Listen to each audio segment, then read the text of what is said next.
மணிப்பூரில் பாதுகாப்பு படையினருக்கும் பொதுமக்களுக்கும் இடையே மீண்டும் வன்முறை ஏற்பட்டதால் பதற்றம் நிலவுகிறது.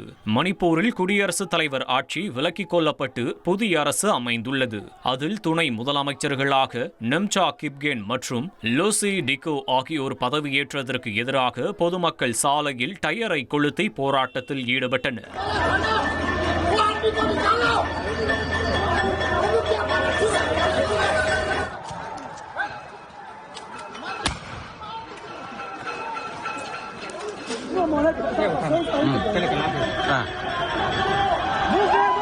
இதனால் அவர்களை கலைக்க முற்பட்ட பாதுகாப்பு படையினர் கண்ணீர் புகை குண்டுகளை வீசினர். இதன் காரணமாக மணிப்பூரில் மீண்டும் பதற்றமான சூழல் நீடிக்கிறது. இனி செல்லும் இடமெல்லாம் செய்தி.